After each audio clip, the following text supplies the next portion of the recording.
నమస్కారం. నేను ఒక జర్నలిస్ట్గా ఒక వీడియో ఇస్తున్నప్పుడు మీకు అన్ని వివరంగా చెప్పలేను. ఫస్ట్లోనే step by step case study చేస్తూ ఉన్నప్పుడు వీడియో ద్వారా సొసైటీకి ఏం హెల్ప్ అయిందని చెప్తాను. అలా సౌజన్యకు సంబంధించి నేను ఇచ్చిన వీడియోలలో ఆమెని నేనేమన్నాను, చనిపోయి తప్పు చేసింది అన్న, సాదికి నమ్మి దగ్గరి తప్పు చేసింది అన్న. ఇది నేను చెబుతున్నది కాదు, ఆమె మరణ పత్రంలో ఉంది అబ్బాయి, ఆమె క్లియర్గా రాసిన దానిలో ఉంది అబ్బాయి.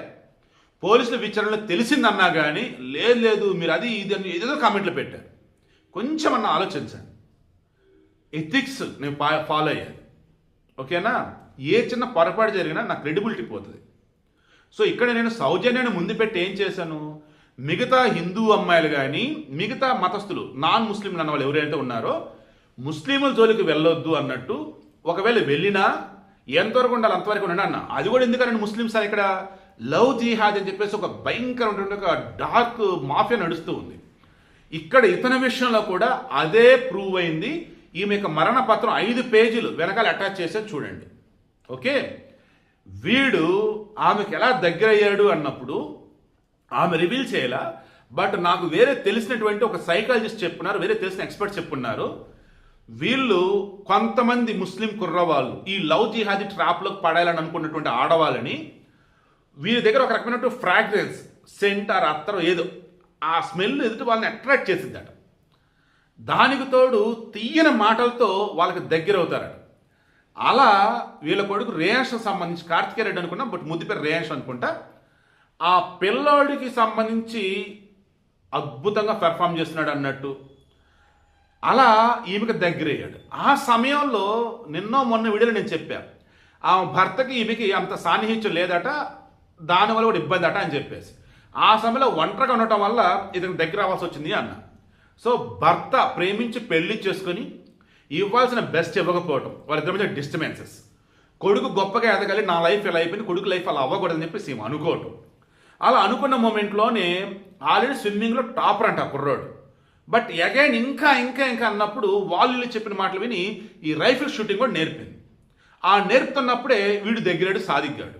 ఎలా ఇందా చెప్పదా, ఆ సెంటు అత్తరు అలా మంచి మత్తెక్కించే మాటలు, తీయని మాటలు, భర్త ఇవ్వలేనటువంటి ఆ ప్రేమని ఆ ఇది నేను ఇస్తానన్నట్టుగా చెప్పి దగ్గర అయిపోయి ఫస్ట్ వాళ్ళ ద్వారా వీళ్ళ ద్వారా ఈ పర్సనల్ విషయాలు తెలుసుకున్నాడు. అలా నెమ్మదిగా ఆ పర్సనల్ విషయాలు చూపించి జాలి చూపించి ఓదార్పు అన్నట్టుగా ఆడవాళ్లకు ఉన్నటువంటి ఒక బలహీనత ఓదార్పు కోరుకోవడం, అది ఇక్కడ వాడికి అడ్వాంటేజ్ అయింది. అది ఈమె తెలుసుకున్న లోపు మొత్తం సర్వనాశనం అయిపోయింది. ఏ రకంగా ఈమె పర్సన్స్ తెలుసుకున్నాడు, ఈమె ఇంకా వాడితో దగ్గరైన మూమెంట్లో ఈమె ఫోటోలు వీడియోలు రకరకాల మొత్తం స్టోర్ చేసుకున్నాడు. అడిగినప్పుడు ఇలా డబ్బు ఇవ్వాలి, అండ్ నీ భర్త ఉంటే ఇదంతా కదా, వాడిని లేకుండా చేస్తా అని చెప్పేసి ఈమె చెప్తున్న వర్షన్ అయితే ఇండియాలోనే భయంకరమైనటువంటి స్లో పాయిజన్ అంటే అది పట్టుకొచ్చి ఆమె భర్తకి ఇచ్చేసి చనిపోయేలా చేశాడు. ఇప్పుడు అతని యొక్క మెడికల్ రిపోర్ట్స్, జగదీష్ రెడ్డి యొక్క మెడికల్ రిపోర్ట్స్ మొత్తం చూస్తేనే ఈ సాదిక్ గాడికి శిక్ష పడే ఛాన్స్ ఉంది.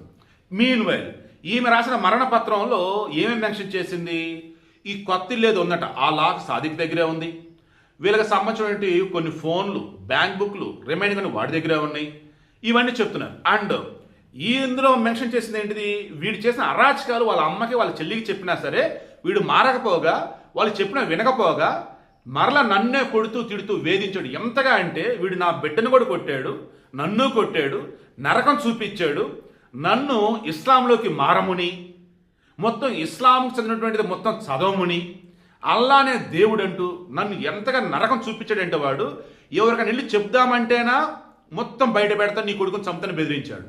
మా అమ్మ నాన్న వీళ్ళు ఎవరైనా సాయం తీసుకుందామంటేనా వాళ్ళ దగ్గర మేము ఎక్కడ చులకనవుతున్నట్టు ఇది వాళ్ళ నాన్న కూడా ఇదే మెన్షన్ చేశాడు, ఇన్నాళ్ళు గుట్టుగా గౌరవంగా బతికామని.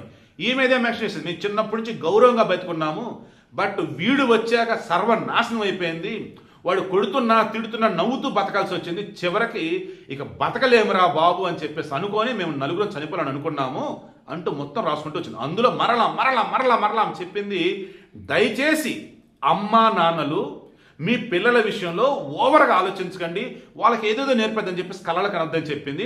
అండ్ ధర్మాన్ని విడవద్దు, శ్రీకృష్ణ పరమాత్మను నమ్ముకున్నా నేను, ఆయన మార్గంలోనే ఉన్నా నేను, బట్ వీడి దగ్గర నా రహస్యాలు ఉన్నాయి, అవన్నీ పెట్టుకుని నన్ను వేధిస్తున్నాడు, అవి బయట పెడితే నేను బతకలేను, అదేది ముందే నేను పోవాలనుకున్నాను, ఇది పోతున్నాను, మతం మాత్రం నేను మారలేదు, వాటి ట్రాప్లో నేను పడలేదు అంది.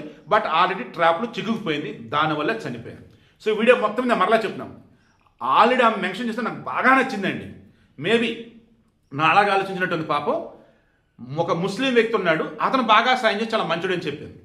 కొంతమంది ముస్లిమ్స్ ఉన్నారు చాలా మంచోళ్ళు అని చెప్పింది. కేవలం ఇటువంటి మతోన్మాదులు, లవ్ జిహాదీ పిచ్చోళ్ళు, నర్రూప రాక్షసులు ఇండియా మొత్తం పెద్ద నెట్వర్క్ నడుస్తుంది. ఇందాక స్టార్ట్ చెప్పి డార్క్ మాఫియా, లవ్ జిహాదీ మాఫియా.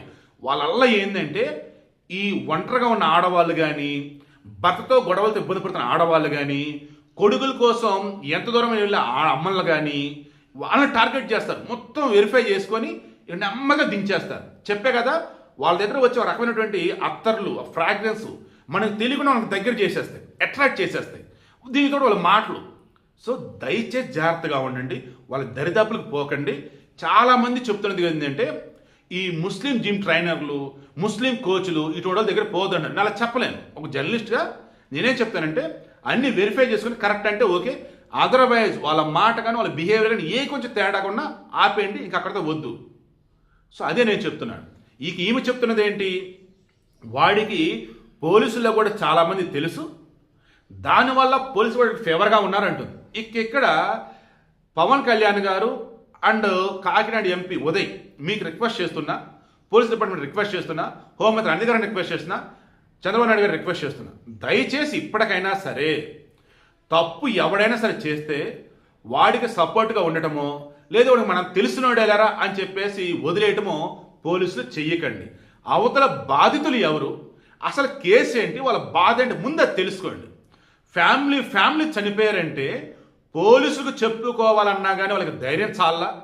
ఎక్కడ వీళ్ళ మీద తిరిగి కేసులు పెడతారండి. ఎందుకు, వాడు ఆ రకం బ్లాక్మెయిల్ చేశాడు, వాడి దగ్గర ఆ రకమైన ప్రూఫ్లే ఉన్నాయట. నేను ఎన్నో మొన్న వీడియోలు ఇదే అన్నా, ఒకవేళ ఈమెకు తెలిసే ఆమె భర్తను వాడు చంపాడా, అలా చంపుతూ ఉండటాన్ని కూడా ఈమె తెలిసి కూడా బయట పెట్టలేకపోయిందా, అప్పుడు ఈమెని వాడు తప్పుగా చూపించి ఈమెదే తప్పు అన్నట్టు చెప్తాడు కదా, అదే హైలైట్ అవటం వల్ల వీళ్ళు చనిపోయారా అన్న. సో ఇక్కడ కూడా మరలా చెప్తున్నా, సాదిక్ ఏదో వెనక వచ్చిన పిచ్చి పిచ్చి కామెంట్లు పెట్టారు. రే బుర్రా బుద్ధి వాడండిరా కొంచెం. ప్రతిదీ అరటిపండు వచ్చి నోట్లో పెట్టలేను కదా, నేను యూట్యూబర్ని కాదు గంటల వీడియోలు చేయడానికి. ఇష్యూ రాగానే దానిని సొసైటీకి ఎలా కన్వే చేయాలి, సొసైటీలో ఉన్నటువంటి వారికి హెల్ప్ ఏ విధంగా చేయాలి. మిగతా ఆడవాళ్ళు ఎవరు బాధితులు కావద్దని, సౌజన్యలాగా మిగతా అటువంటి వాళ్ళతో దగ్గర కావద్దని, ఒకవేళ దగ్గర అయినా కానీ లిమిట్స్లో ఉండాలని, ఒక లిమిట్స్ క్రాస్ చేసినా మొట్టమొదటి బ్లాక్మెయిల్ చేసినప్పుడే పోలీస్ కంప్లైంట్ ఇవ్వాలని నేను చెప్పాను. అదే కదా నేను చెప్పాను, ఇప్పుడు కూడా అదే కదా చెప్తున్నాను. సౌజన్య కూడా అదే కోరింది, అదే ఆమె లెటర్ అంతా కూడా. వీడి యొక్క మెయిన్ ఇంటెన్షన్ ఇకనైనా లవ్ జిహాదీ ఆగాలన్నా అండ్ అమ్మాయిలు అటువంటి వాళ్ళు ట్రాప్లో పడకుండా ఉండాలన్నా వాళ్ళ యొక్క ఫ్రాగ్రెన్స్ మత్తుకి, వాళ్ళ యొక్క మాటల మత్తుకి దరిదాపులు కూడా పోకండి. అండ్ మీ పిల్లల విషయంలో అవతల ఏదేదో చేస్తారు కదని చెప్పేసి పొంగిపోయి మొత్తం వాళ్ళు ఏదైతే చెప్పి వాళ్ళు ఏదైతే ఇచ్చేసి అలా మాత్రం అమ్మలో ఉండకండి. సౌజన్య మరణం మీ అందరి మేలు కోసం చనిపోయింది ఆ పిచ్చిది. నిజంగా పాపం అమాయకురాలు, నరకం అంట పాపం ఆమె చూసింది. చనిపోయే రోజు కూడా మొత్తం దెబ్బలతోనే ఉందంట. పాపం నూకరాజు మీద దంపతులు అల్లల్లాడిపోయి ఉంటారు. కొడుకు చనిపోయి ఇక ఇప్పుడు కూతురు ఓడరు శాడిస్ట్ సైకోగా ట్రాప్లో పడిపోయి, లవ్ చేసే ట్రాప్లో పడిపోయి ఇక లైఫ్ అంతా నరకం అయిపోయిందని చెప్పేసి వాళ్ళు చివరికి ఆసుపత్రులు ఎవరికి వాళ్ళు ఏంటి అని చెప్పేసి డ్రైవర్ చెప్పి పంపించి మొత్తం రాసి ఆ రకంగా వాళ్ళు చనిపోయారు. ఆ పిల్లడు బతికిన పిల్లడు ఉన్నాడు కదా, ఆల్రెడీ ఆ పిల్లడు చెప్పింది మొత్తం క్రాస్ చెక్ చేస్తే నూకరాజు లెటర్లో ఉన్నది, ఈమె మరణపత్రంలో ఉన్నది, సౌజన్య మరణపత్రం అండ్ ఆ పిల్లడు చెప్తే అన్ని టాలీ అవుతున్నాయి. సో అందుకే పోలీసులు వాడిని వెతికి మరీ పట్టుకొచ్చారు. ఇప్పుడు వాడిని ఎన్కౌంటర్ చేయడానికి పోలీసులకి ఎన్నో కారణాలు ఉన్నాయి. ఆ రకంగా వాడిని ఎన్కౌంటర్ చేసి చంపితే ఏపీ అంతా అమ్మయ్య అని అనుకుంటారు. వాడిని ఎన్కౌంటర్ చేయకుండా ప్రశాంతంగా మేపుతూ ఉన్నా, సంవత్సరాల తరబడి కేసు సాగుతూ ఉన్నా, ఈసారి మాత్రం కోర్టు ప్రభుత్వం అనుకున్న రీతిలో గెలవకపోవచ్చు, గెలిచినా అనుకున్న రీతిలో ఓట్లు రాకపోవచ్చు. ఎందుకంటే హిందువులు విసిగెత్తిపోయి ఉన్నారు ఈ లవ్ జిహాదీల వల్ల. హిందువులు అల్లల్లాడిపోతూ ఉన్నారు వాళ్ళు చేసే అరాచకాల వల్ల. అవతల అర్థం చేసుకోండి, ఆ రకంగా అడుగు వేస్తారని కోరుకుంటున్నా. ముందైతే మత మార్పిడి నిరోధక చట్టం ఏపీలో తీసుకురావాలి, అమలు చేయాలి. ఆ రకంగా ప్రభుత్వం అడుగులేని మనస్ఫూర్తి కోరుకుంటూ ఉన్నా.